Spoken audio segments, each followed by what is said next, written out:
A common theme in martial arts is discipline. When we're struggling to train consistently, we hear, you just need more discipline.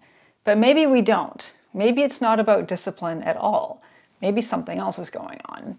Most people see someone who's successful and they think they're so disciplined, but they're only seeing the visible output.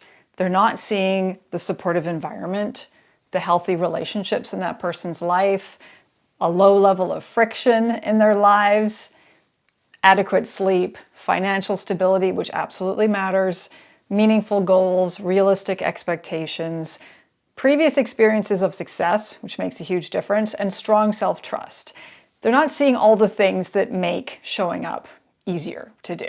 Let's put this into perspective. When you see a healthy plant in someone's house, you don't think to yourself, wow, that plant is so disciplined. That would be totally ridiculous, right?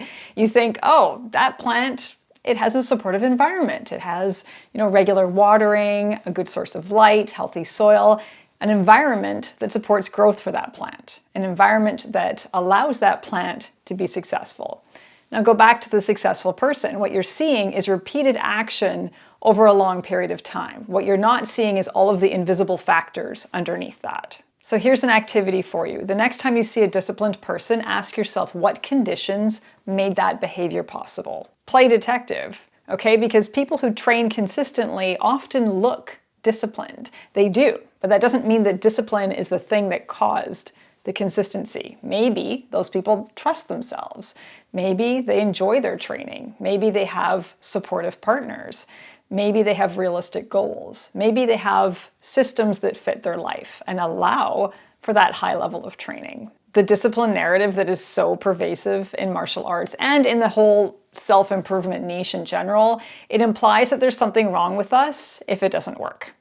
It implies that we're the problem, and if we're not achieving success, if we're not able to train consistently, we're broken in some way. We lack discipline.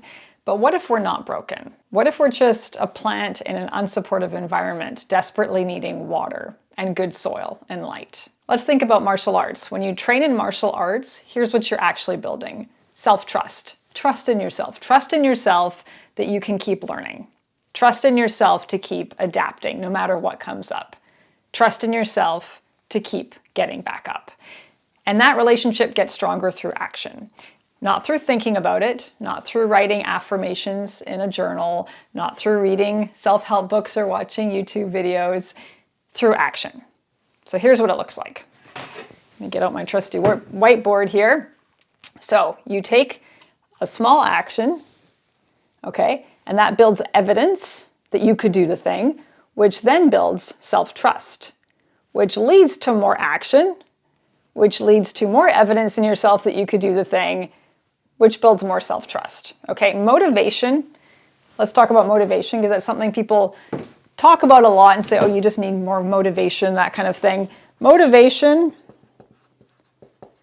is fickle. It's an emotion and it comes and goes, okay? This is a separate thing. You can't count on it. Sometimes you feel motivated, sometimes you don't. And sometimes, you're able to do these things without motivation. Okay, so this is a separate thing. Okay, now you go through all this. Discipline then appears as a byproduct of this. Okay, so you have an environment that is supportive. Okay, you have a supportive environment in which you can do those things. And the end result of this, well, I guess not an end result because it's a continuous process though, is consistency. Can you read that? Consistency, okay, which some people call discipline. Wow, my printing is getting better and better as I go down the whiteboard, okay? So that's what it looks like, okay? It looks like discipline, but really there's a whole bunch of other things going on there. So make note here, discipline is easiest when that whole system supports success. Even elite athletes, like high-level karateka, high-level martial artists, they don't rely on discipline alone. They build environments, they build support systems, they build routines, habits, identities that reduce the need for discipline, that reduce friction in their lives. Discipline gets so much credit for things that it didn't create. So when martial artists talk about discipline being the key to their success on their path, that isn't really it. It's that they built self-trust along the way through taking action and gathering evidence. Sorry, got some glare there.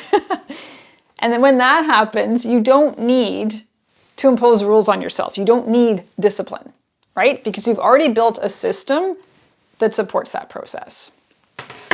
You've already built a system in which consistency becomes a whole lot easier. And then you too can be like that happy, healthy plant. If you'd like some practical resources to help you put all of this into practice, you can find them on my website. I've made some new mindset offerings based on what I've learned personally from my own struggles with consistency, and trust me, I've been there, I've been through it. So yeah, if you're interested, you can find them in the link below. So thank you as always, and have an awesome week.